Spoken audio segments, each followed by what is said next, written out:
Hello everyone. Okay, let me introduce myself.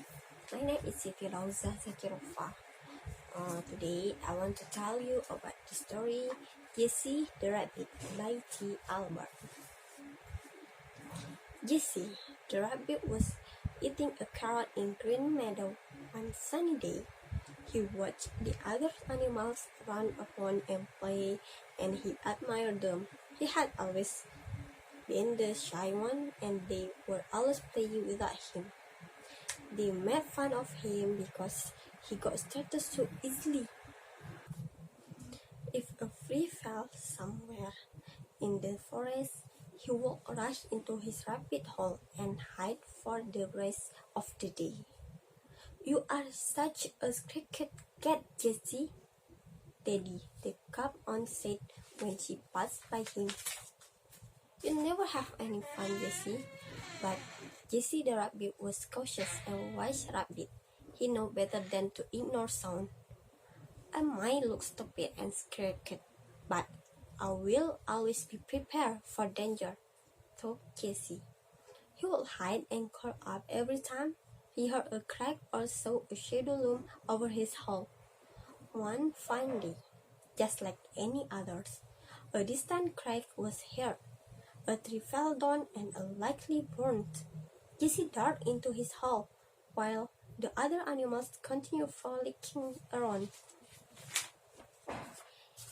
Jessie shouted as loud as he could, "Run!" But no one heard him, so he jumped inside his hole and crawled up into a ball. While Jessie was hiding, he could still hear the others laughing. Then all of a sudden, Jessie heard some skulls, some running, and then Beaver started shouting, "The forest is on fire! The forest is on fire! Everybody run! The fire is spreading!" The Beaver continued to shout as he ran past Jessie's home. The whole forest was in wild panic, trampling everything. The animals ran away, leaving behind a cloud of dust and the forest on fire. Only Jessie was alive in his hiding place, safe beneath the ground. Jessie had cleverly stashed away a supply of food and water in his hole.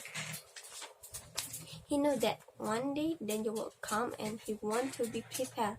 He was relieved to know he had enough supplies to last until the fire was over. In the distance, Jessie could hear a loud call. "Help! Someone help me, please!" Jessie didn't want to come out of his hole, as he knew that the fire was spreading. But then he heard the squall a second and third time. Jessie couldn't just hide in his hole while someone was out there on his own. Jessie slowly raised his head from his hole. He could see the farming trees all around. He heard another squall turn his head to see Teddy, the cub, lying down with his leg caught beneath a thick, fallen branch. The ground around him was burning, and the fire was getting closer. The Jessie was very scared, but couldn't just leave Teddy there. Huffing and puffing, he rushed with incredible speed toward the Teddy. "Jessie, please, you need to find a way to get this thing off," said Teddy. Jessie started running around, looking for a way to help.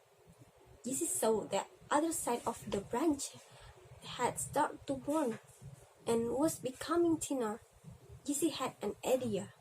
He darted down into his hole. He grabbed some of the nut casing that he had stored the water in and ran back towards Teddy. He rushed toward the branch and poured the water on the branch. The branch was now thin and wobbly, but Teddy still couldn't get his foot free. So Jessie gathered all his strength and in a single dash smashed his body against it.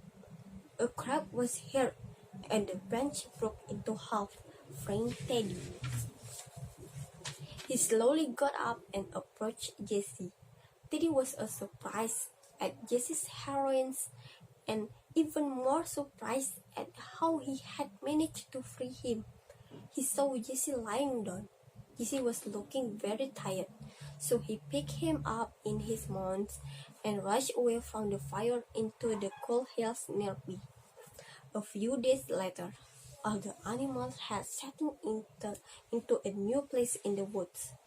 Where the fire hadn't reached, everyone was still playing, but something had changed. Daddy the calf was taking care of Jessie, the rabbit who was still recovering. No one laughed at Jessie anymore, for he had saved their friend and they knew of his courage. From that day, all of them followed in his footsteps and have been careful till this day. They now know that being careful doesn't mean that you are not brave. I think from this story we can conclude that we must always be vigilant when something happens. We shouldn't underestimate the things that are about to happen. In Indonesia term, better safe than sorry. And also, we must not pay too much attention to every word that people say to us because what they say is not true. Okay, I think enough here my story. Thank you.